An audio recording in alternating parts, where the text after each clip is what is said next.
I We're can't episode 12. wait. Wow, 12. 12. I didn't realize. Can you believe? No. Can Welcome you to believe? episode 12 Welcome. of Girls Gone Spooky. That's Ooh. Olivia. And that's Amy. Hello, everyone. Hello. Hello. Yes, hello. It's me again. Oh, it's me again. Still here. I'm in such a weird mood because I've been binge watching What We Do in the Shadows. Oh, it's just the best show ever. So freaking funny. Well, isn't it the same makers of Flight of the Conchords? Yeah. Yeah. I think so. It's just so freaking funny. Yeah. Like I like laugh aloud. I was just gonna by say. myself.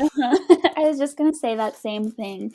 It's one of the few shows where you laugh out loud at least once every episode. Yes, because they catch you really off guard. It's really unexpected. The writing is really good. Yeah, it's amazing. Amazing. Anyway. Hopefully that will Let's see. Yeah, you'll be extra funny this episode. I'll be so funny. I feel like I'm just like half brain dead, but yep. Well, super funny. We're channeling funny. Let's go. Let's go. Okay. I am going to introduce what I'm talking to. It is, well, it's Chinese ghosts, but it's something specific called hungry ghosts. Ooh. And I have some background on it, a little bit about like this festival that like the Chinese diaspora all celebrate, or what's the word for a holiday that you don't celebrate? Observe. Yeah. Observe. There we go. Took me a minute. What to do, what not to do, and then some very creepy stories to go along with it. So, before we get into it, are you doing part 2 on Japanese entities? Yes.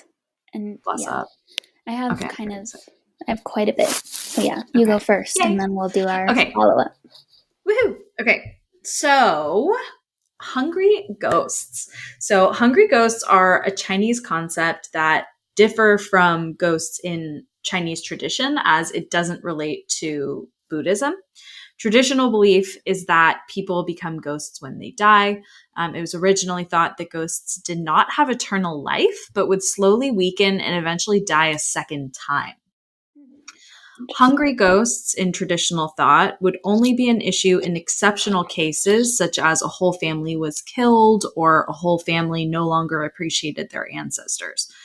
With the rise of popularity in Buddhism, the idea that souls would live in space until reincarnation became popular was sort of the widely accepted belief. In the Taoist tradition, it is believed hungry ghosts can arise from people whose deaths have been violent or unhappy. Both Buddhism and Taoism share the idea that hungry ghosts can emerge from neglect or desertion of ancestors. According to, and I'm so sorry if I butcher this, the Huayan Sutra, evil deeds will cause a soul to be born in different realms. So before I get into this more, the whole idea, the basis of Buddhism, I think is relatively, known, is around reincarnation. And so the idea here is that you actually can be reincarnated as a hungry ghost. So it's not that necessarily you die and become a spirit, like, I think most Westerners kind of believe in that concept, or really, I think Christians, I think it stems from Christianity, but this is like a whole different kind of thing. It's still like this is the piece of Buddhism that I don't fully understand, is that like everything isn't real or nothing is real. It was a weird double negative. So, and nothing has a soul. So it's like everything has a soul, but nothing has a soul. And I'm not exactly sure how that works, because essentially you're some entity traveling through space and time repeatedly. And so you can be reincarnated and you could have that consciousness of your reincarnation. But at the same time, if you don't have a soul, I don't know what that core being is. Right. So if anyone wants to let me know, feel free. but going back into kind of the theory here. So there are 6 possible realms of existence for souls. The highest degree of evil deeds will cause a soul to be born into a realm as a denizen of hell. The lower degree will cause a soul to be born into a realm. Will cause. Okay, let me start again. The lower degree of an evil deed would cause a soul to be born as an animal, and the lowest degree would cause a soul to be born as a hungry ghost. So highest being like not most evil, but yeah. Got it. So evil deeds that lead to becoming a hungry ghost would be things like killing, stealing, sexual misconduct. So like very bad things. Yeah. And it seems too like kind of crimes against like humanity or like your ancestral lineage and things like that. So things that are like really sacred within Chinese culture and also Buddhist tradition that like you can't just like stop doing those things. It's equivalent to killing. It's almost like right. It's on the same plane. Desire, greed, anger, and ignorance are all factors in causing a soul to be reborn as a hungry ghost as well, because they are motives for people to perform evil deeds. So there's really kind of a large spread of like, don't do bad shit. I mean, I'm ignorant about stuff, so hopefully I don't become a hungry ghost. Right. But I think it's like if those things actually push you to do bad things, that's okay. Gotcha.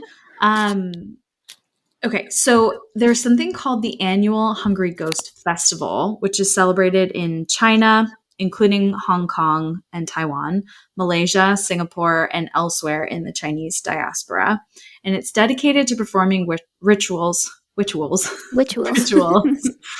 rituals to honor and remember Wemembo, the spirits of the dead.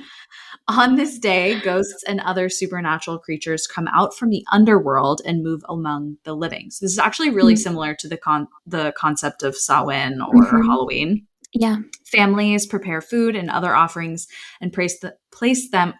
Jesus, really just.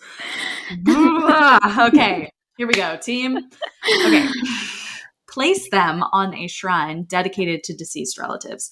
Incense and paper money are burned, and other rituals are performed in hopes that the spirits of the dead will protect and bring good luck to the family. So, very interesting. It's the ghost month is also what it's referred to. So there's like it's a period of time. It's not just like one moment, one day, a festival. It's like a whole period of time. So it's on the first day of the 7th lunar month, the gates of hell fling open and its denizens are free to roam the earth for an entire cycle of the moon. So it's the whole month. I don't know what the 7th month of the lunar calendar is. I don't even know when that falls. So I can look it up. But it's, so also known as Ghost Month. And the festival culminates in the Hungry Ghost Festival, which is celebrated on the 15th day of the 7th lunar month. I think it's September or sometime between August and September. So it's like late summer, early fall. Okay. Lots of do's and don'ts. So we'll read them off. What to do. So burn paper, which represents money and other earthly objects such as cars, mobile phones, clothes, and houses for their ancestors to use in the afterlife. Burn incense to purify the air. Offer foods such as fruit, pastries, and other favorites particular to the relative. So, for example, one woman, Cheryl Lu Lian Tan, gives her late grandmother a famous pineapple tart maker, the largest pineapple she can find, which I thought was just so cute. Yeah. Prepare elaborate meals, often vegetarian, to honor the Buddhist tradition, with empty seats reserved for the deceased at the table. Light candles and lanterns to help the spirits find their way back home. That reminded me a little bit of Coco, which like style. Just very cute Pixar movie if you haven't seen it. I love that movie. So cute. Okay, what not to do. Let's hear it. Do not disturb offerings left out for otherworldly roamers. Which like good tip. Yeah. Solid. Don't hang clothes outside to dry. As a sartorial inclined spirit might try them on for size, leaving behind its negative energy. Avoid swimming since a drowned entity might pull you under. Oh. Yeah. Stay away from the woods at night. No shit. Yep. Which is a hotbed of paranormal activity during Ghost Month. Do not take pictures at night. Don't take photos because you can actually catch a wraith by mistake. And I think it like will come home with you kind of vibe. Lock up at night, since an open door is an open invitation for a poltergeist to come in. Do not get married. A big wedding banquet is just asking for ghost guests. And avoid talking about ghosts, friendly, unfriendly, during this special month, as it might offend their sensitive souls and they might seek vengeance. I see. So some do's and don'ts. So watch out. So I think I have 5 different stories for you guys. They're not very long. Okay. And it's interesting too, because they come from mainly from Malaysia. Let's see, Malaysia and Indonesia. So you can definitely see like it's not just based in China. It's the entire diaspora. So this is from R. Rajendra, who lives in Malaysia. During the Hungry Ghost Month, Chinese aunties place offerings at the slip road near my condo to appease wandering spirits. The offerings include some form of food like chicken, biscuits, steamed buns, and fruits. The stray dogs that roam nearby are the beneficiary of the offerings and will hover around till prayer is over. One evening, as I was returning home, I saw the ladies walking away from the spot, having just finished their prayers. The stray dogs started moving in for the food laid out by the road.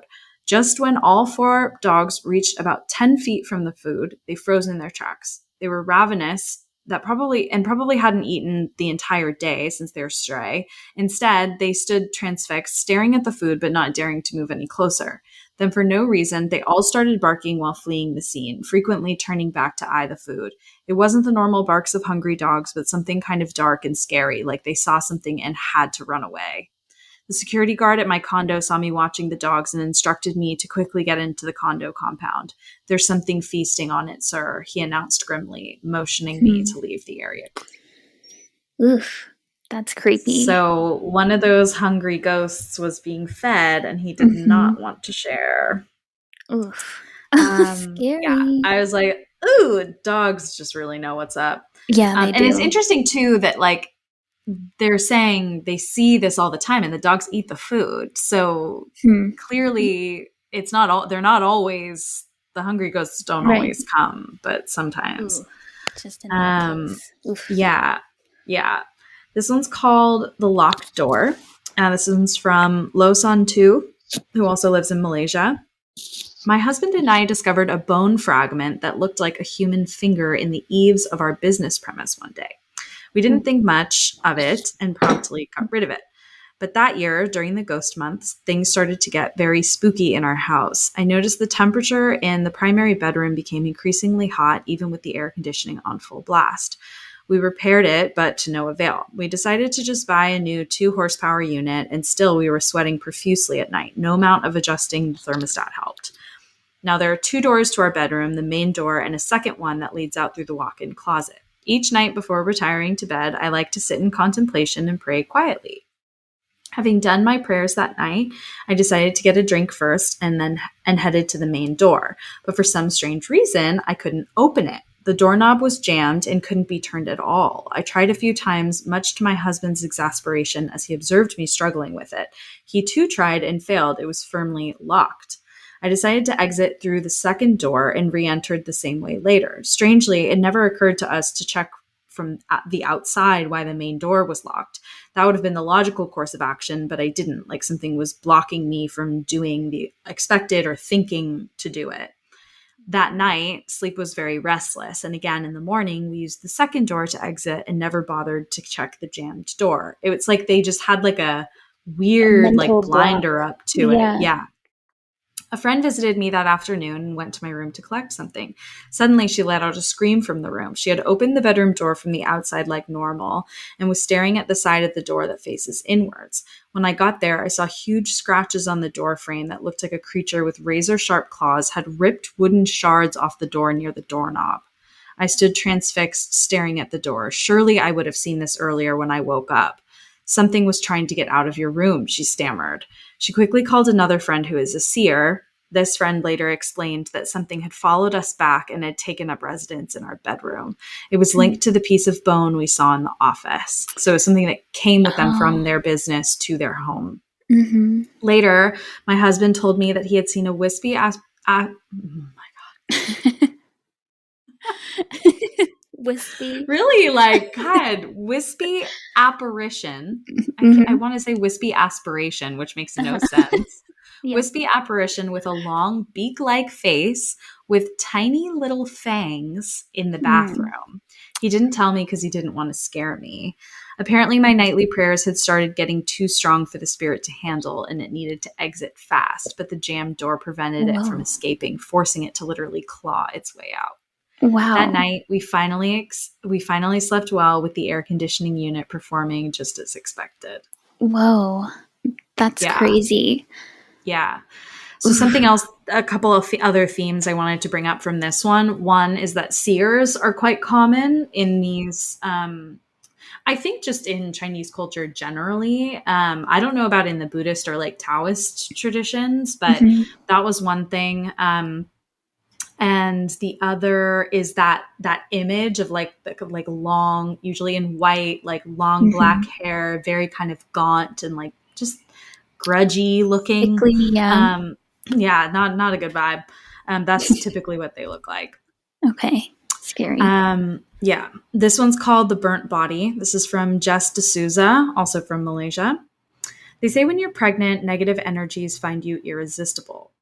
Yikes. Oh, that's terrible. Yikes.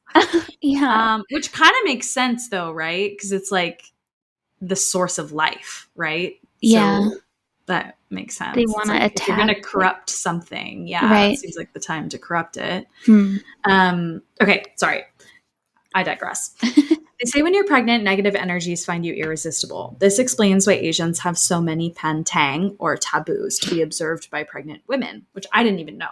I didn't either. Yeah. A few years back, my pregnant friend was craving for murtabak. I don't know what that is, but we can look it up. We promptly packed into her car and drove to a famous mamak restaurant. All four of us sat down, ordered the food, and yapped away over the din of the busy restaurant. Suddenly, the friend sitting opposite the pregnant mother started sniffing the air and asked, "Do you smell something burning?" We too could smell it. The mamak burned the pertabak. We burst out in unison. But that friend wasn't convinced and continued sniffing the air. So thinking like the chef just burnt the food, looking for the source of the acrid smell. So it's not like, it doesn't smell good. Fire, yeah. Yeah. Her gaze followed an invisible trail that started from the entrance of the restaurant and stopped beside our pregnant friend, who was just about to dig into her food. "Don't eat that," she growled heavily, leaving us totally bewildered. "Get up. We are leaving right now." We had never seen her behave like that before, and we were too scared to question her. There was something really weird happening, and we just had to leave the restaurant pronto. Plus, we had a pregnant mother with us, and we didn't want to endanger her in any way, of course. We paid and scrambled out of the restaurant, got into our car, and drove some 10 kilometers away before mustering the courage to ask our friend why the hurry in leaving the restaurant. This friend, who has the ability to see supernatural things, explained what had happened in the restaurant, leaving us pale in the wake. "Hungry Ghost Month, guys," she reminded us. She saw a badly burnt corpse standing beside my pregnant friend. It was either a person who had died in a fire or a corpse that had not been properly cremated. It had its gaze fixed on our friend's belly, hoping to reincarnate through the baby she was carrying. Oh, no. Yeah. We never went back to that restaurant again. Wow. Thank God for that friend. I know, seriously. That's another thing too that I was reading, that there are lots of like, if the like burial practices aren't properly performed, that's another thing, is you can like basically, and I think this was one in the Japanese culture too, that you can basically like create a ghost out of your loved one if you don't do it right. So that's another one. Scary for the family. Like, great. Okay, this one is from Lani Sugijono, who lives in Indonesia, and it is called Spirit Stampede. The firstborn female in my family can see beings from the spirit world. My mother and I are both firstborn. The local Chinese community in Surabaya. I am so sorry, everyone, for my inability to speak tonight. Okay. The local Chinese community in Surabaya hold their annual Sembayang Rebutan during the 7th lunar month to pray for and feed the spirits released from the underworld that lack family members to perform ancestor worship. As the name implies, spirits make a dash or rebut for the food on the table the moment prayers are concluded and they're invited to feast. That year, as precocious 4-year-olds, my cousins and I were let loose in the temple compound while family members set up the altar. We kids decided to play hide and seek. One cousin thought the best place to hide would be under the table, heaving with food, offerings, hell notes, and incense. I don't know what a hell note is, but I would like to know. Sounds like a band name. Yeah. The Hell Notes. Thanks for coming out tonight. We're the Hell Notes. We'll be here all week. I love it. Wow. If we ever start a band, that's it. Yep. And incense. We ducked under the table and were supremely pleased with our ingenuity. From under the table, we heard the prayers, bells chiming, chanting, and soon enough it ended. There was a palpable hush, and we both grinned that we had been under the table for so long without being found. I heard rustling, and suddenly from under the table, I saw hundreds of legs partially covered by the tablecloth converging to the table. There was a huge commotion above us. Things were falling, clanging, breaking, spilling. The table swayed like it was being pulled left and right. This went on for a few minutes. I assumed the grown-ups were just arguing on how to set the table. After some time, we got tired of waiting and emerged to see no one near the table. The temple goers were all at a respectful distance away. Later, Mom asked me where I had disappeared to during the prayers. She practically turned white when I told her I was under the offerings table. When I asked why there were so many legs near the table and about the din they produced above us, her pupils dilated even further. She made me promise to never pull that trick again. Later, she explained that I had a sampling of my special ability. As a child, I simply surmised that the invited guests had finally arrived and were tucking in. Nothing strange about that, I thought. But as I grew up, the gravity of what I had seen that fateful day sunk in. I had witnessed firsthand the stampede for food by the hundreds of spirits that had turned up for their annual feast. It wasn't merely a ritual, but a real event where the dead cross over to the world of the living. Whoa. Yeah. Crazy. Pretty cool, but also very scary. Mm-hmm. Yeah. And I feel like that would just get scarier as you get older. Yeah, to realize what that really was. Yeah. Yeah. Whoa. Okay, last one. This is from Janice Young, who lives in Malaysia. When I was 10 years old, and it's called The Murdered Girl. Bum, bum, bum. Yeah. Ooh. No, thank you. When I was 10 years old, my parents took me, my sister, and our maid, Kok Mei Lan, to a highland resort near KL, which I don't know where that is, during the 7th lunar month. I'm guessing that's a place in Malaysia. Mm-hmm. We checked into an apartment block near the resort.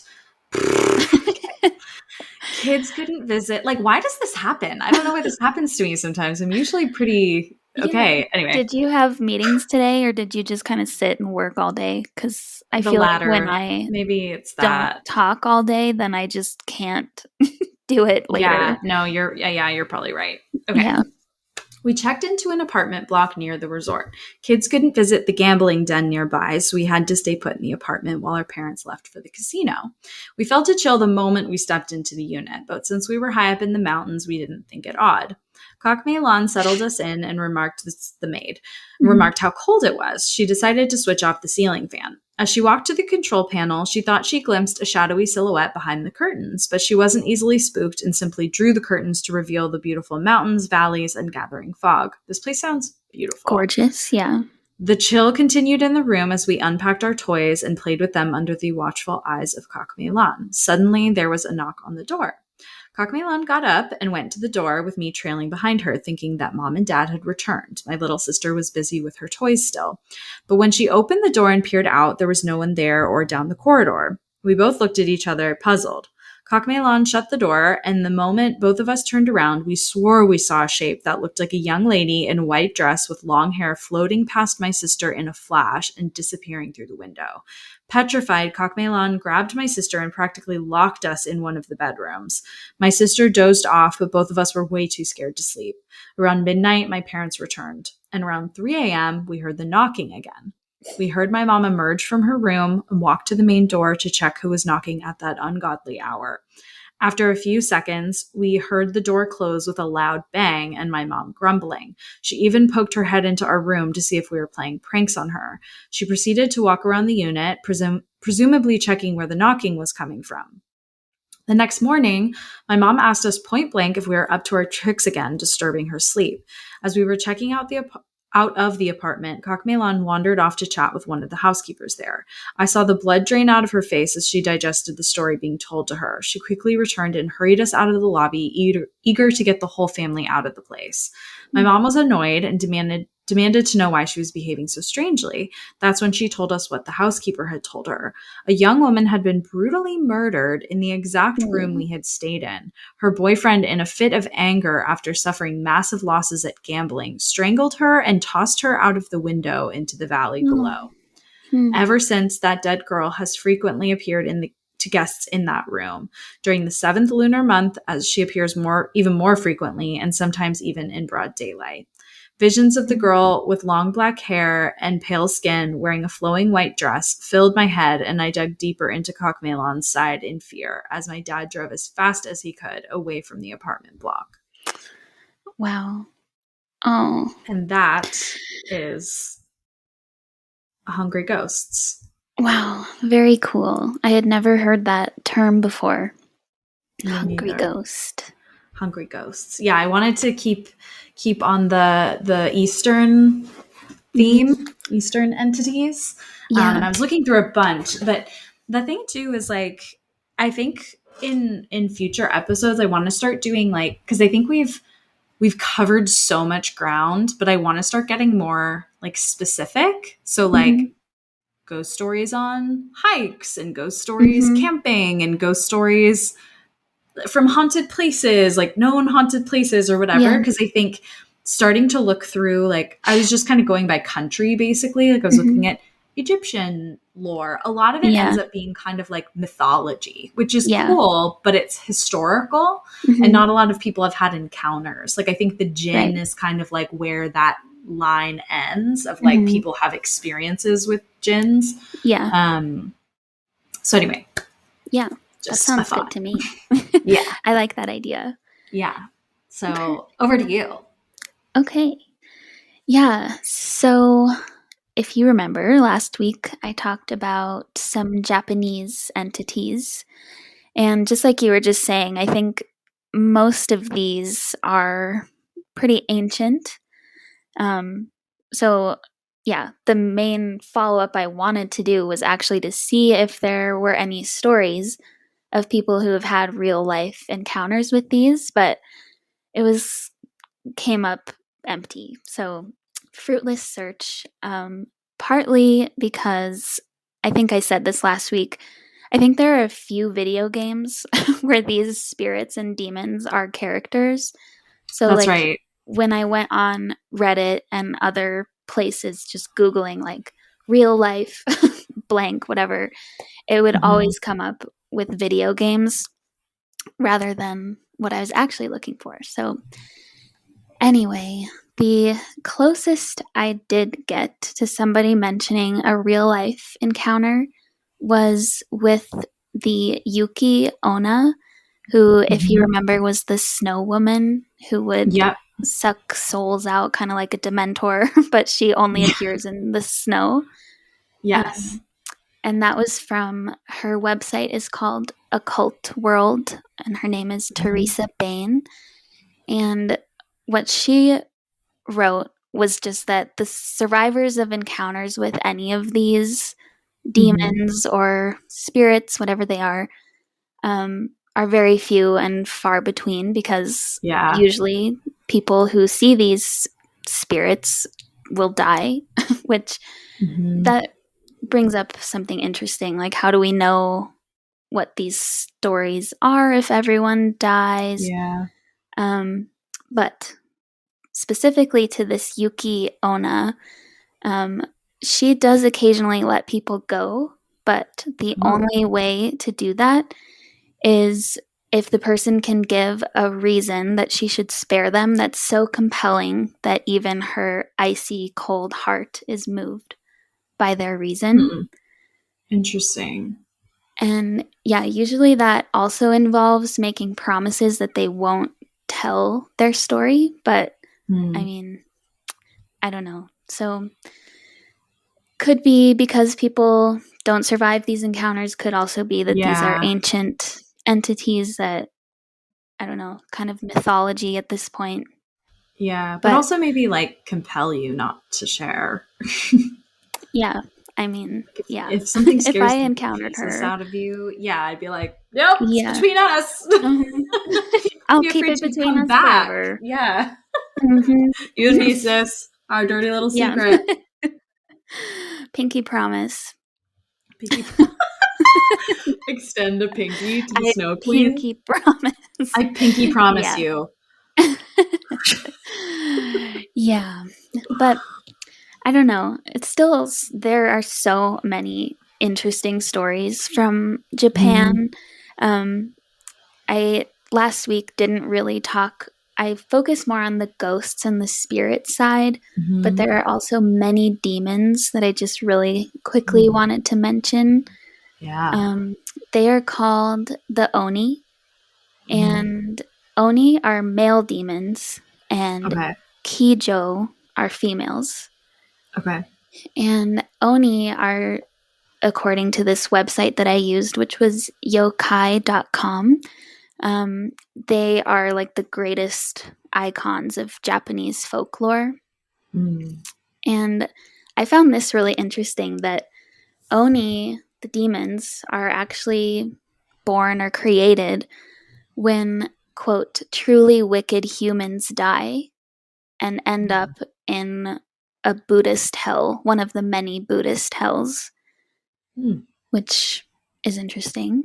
And that is interesting. Occasionally, when there is a extremely evil, wicked person and his soul is beyond redemption, he can transform into an Oni while still alive. So, yeah. And once these people become Oni, or Kijo, if it's a female, they become ogreish, quote unquote, hellish, ugly, like yellow eyes, red skin. They just become deformed, basically.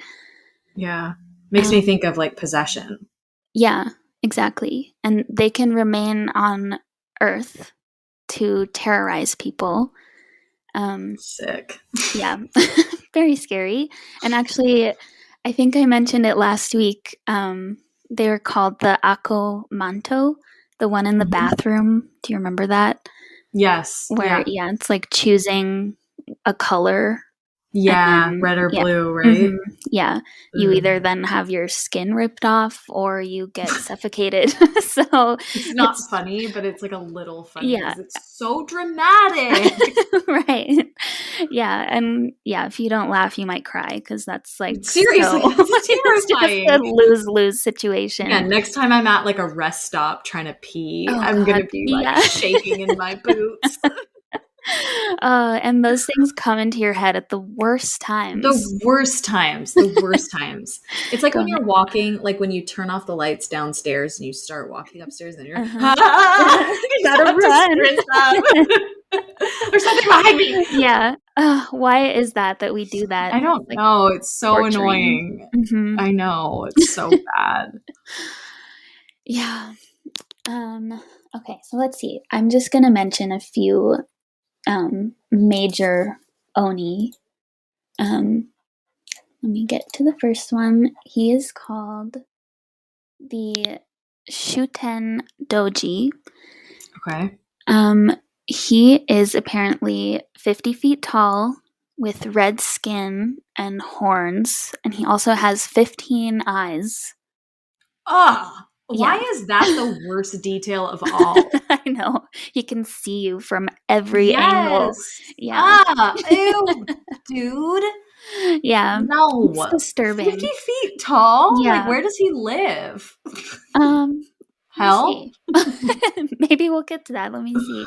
I don't think so, but he must live in hell. Oh, wait. He has a lair. That's all it says. So. Okay, great. I'll just avoid all layers. Or like a cave.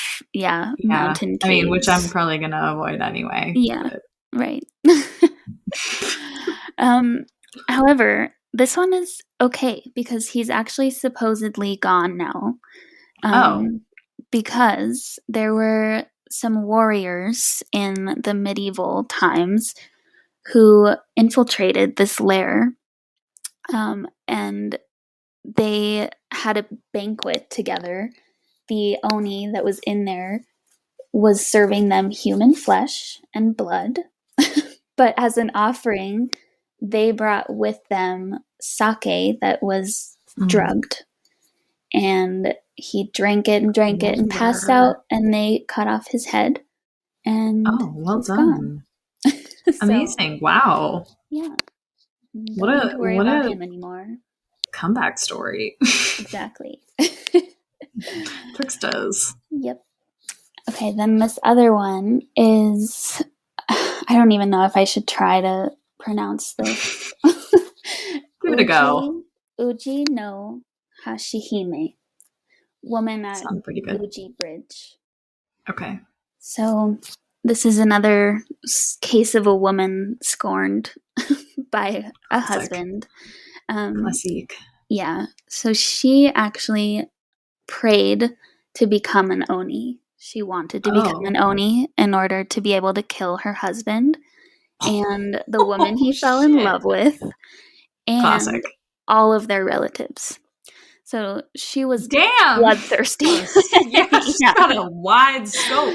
Oh, yeah. Jeez. She is not messing around. Like, girl, go to therapy. Right.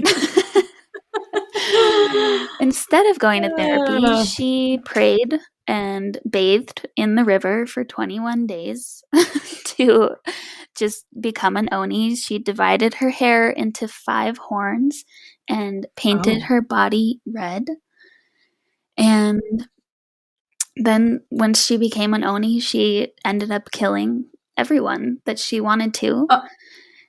And congrats, I guess. Right. She achieved her goal, but she's still hanging Mission out. accomplished. And yeah, I guess that's the punishment, right? Right. You just stick around. And apparently anyone who sees her instantly dies of fear. So she's like a combination of like La Llorona and like Medusa. Right. That's what I'm hearing. Yeah. She's scary. Scary. I wonder what she looks like. Red with 5 horns. Let me see. Oh yeah, they do have a picture. We can post it. Oh yeah. In this article. Yeah, I'll send it to you. And then last one. This is another demon at a bridge, but this bridge is called Agi Bridge rather than Uji Bridge. Okay. So this bridge, there was a man who boasted to his friends that he could cross the bridge, even though he knew that a demon was supposed to be living under that bridge, like a troll. And this Oni, plot twist, I'm the troll. You are the troll. I am the troll. And pay the toll. What's the toll to cross your bridge? That's not safe for work. Just kidding. Gross. Sorry. Wow. Sorry. Inappropriate. Probably like some Twizzlers. Oh. Maybe some candy corn. Oh yeah. I said what I said. I heard it. Don't yuck my yum. To each their own. Yeah. To each troll their own. Their own confectionery delicacies. Yes. Exactly. Okay, I'm so sorry. Keep going. Okay, so this Oni that was under this bridge, excuse me, Mm-hmm. was known to be a shapeshifter. Mm-hmm. So she, I guess, appeared to this man as he was crossing as a young woman, typical. But Classic. as soon as this man looked at her, she transformed back into her demonic form, which is as a 9-foot green skinned monster. Oh, And she started chasing him, but never caught him. But how's that possible? Her stride's got to 9 be feet long. long. Yeah. Yeah. Right.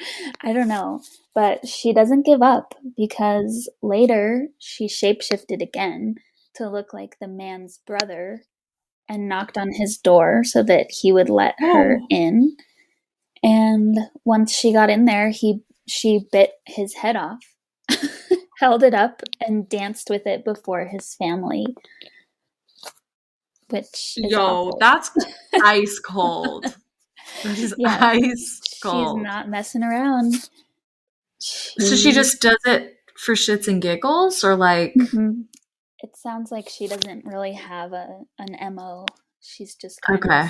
it's just her favorite pastime. Yeah, although I guess he tried to cross her bridge, so maybe it's like she's very territorial or something. Territorial, Yeah, so Mhm. people shouldn't try.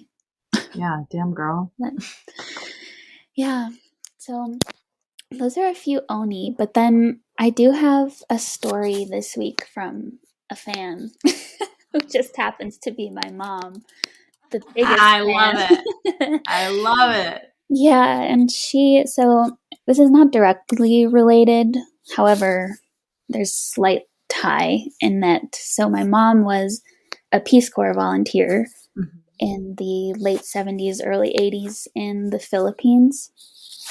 And this, just for some context, so the Philippines, which I actually had no idea, they were attacked by Japan on the same day that Hawaii was attacked at Pearl Harbor on December 8th, 1945, so in World War II.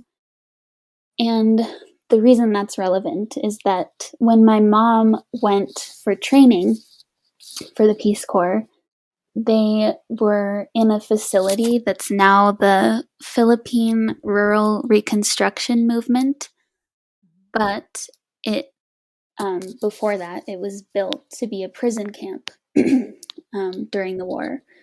Yeah. So unfortunately, a lot of death and sadness and bad things happened there. And excuse me. So this was in September and October 1977 when she started.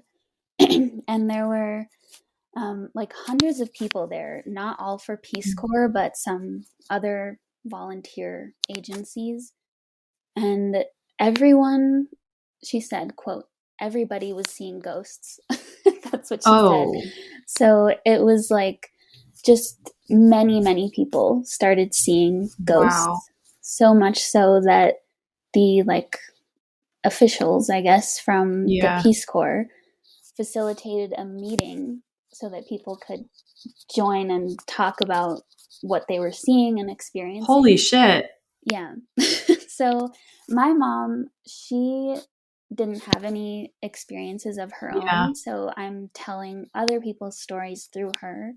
And she did actually reach out to some of these people to see if they have more details, because they're still friends, which is so nice. Oh, that is nice. But, yeah, so here are some of the things she said. That her roommate was out for a walk one evening and she started just hearing something or someone talking to her.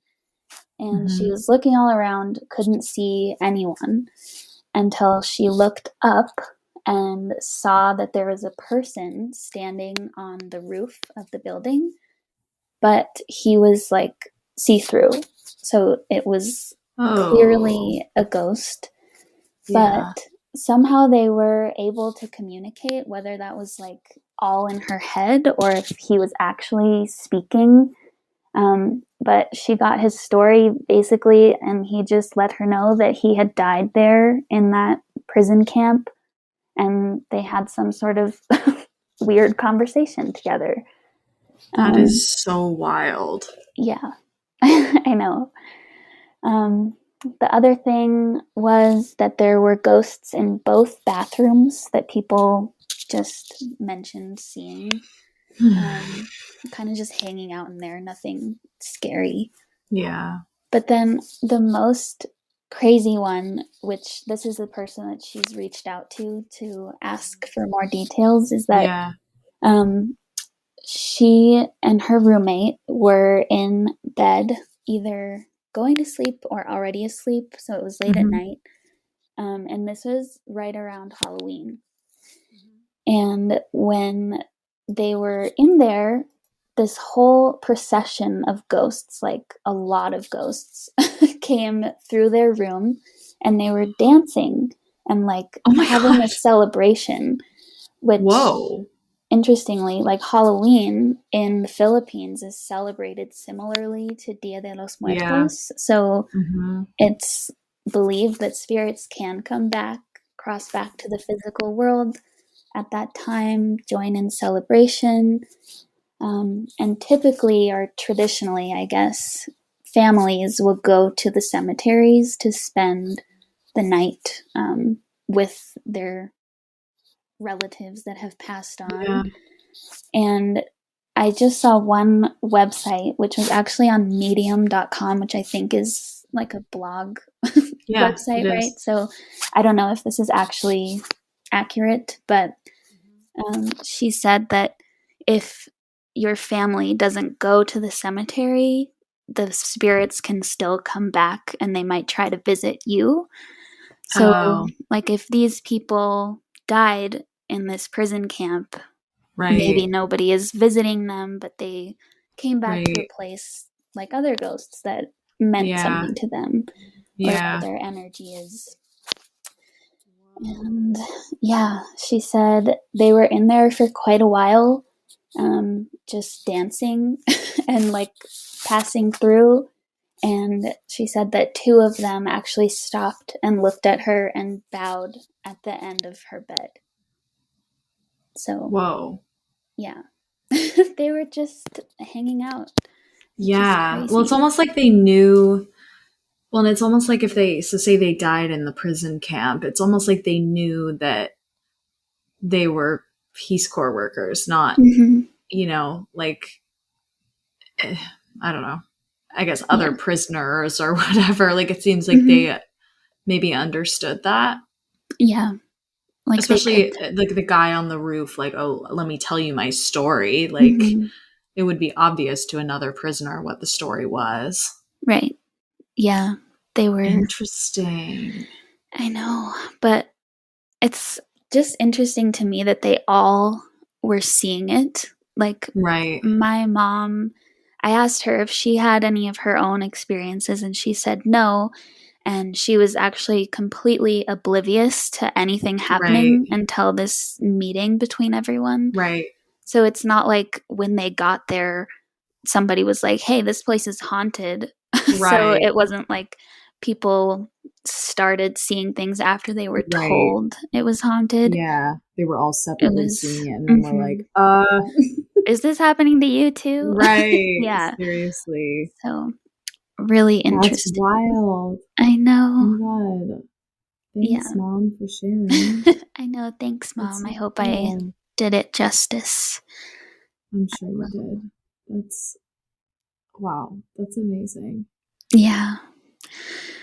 We'll see if we get a first-hand account. Yeah, seriously. We'll have to follow up on that one. Yeah. Speaking of first-hand accounts, send us your stories. Angry and demanding. Please send us your stories. I'm begging you. We really want to read your stories, so please send them. Maybe we should start announcing what our themes are going to be. Yeah, that'd be good. And then maybe that will help spur people to be like, oh, I have a story about that. I'll just say now, haunted houses, haunted hikes, haunted theaters. Yeah. All of anything haunted, we accept. Or even accept it. anything that happened that you just can't explain. Yeah, like bizarro things like that. Yeah, Yeah. I like that. I like that. I like Yeah. that. Yeah. Yeah, there are some that I have some in the vault that I can pull out from family members who would like to remain anonymous. Ooh. So I will make them anonymous, but Intrigue. Intrigue. I think you know the stories already, but I feel like there are a handful. So yeah, we'll start busting those out. But yeah, I think we'll start going more like general themes from anywhere in the world as opposed to like specific folklore for the next probably few episodes, just because there's so much. So we will figure it out and let you know. Keep you posted. We'll keep you posted. Yeah. But yeah, please email us your stories. girlsgonespooky@gmail.com is the email. If you want to follow us on Instagram.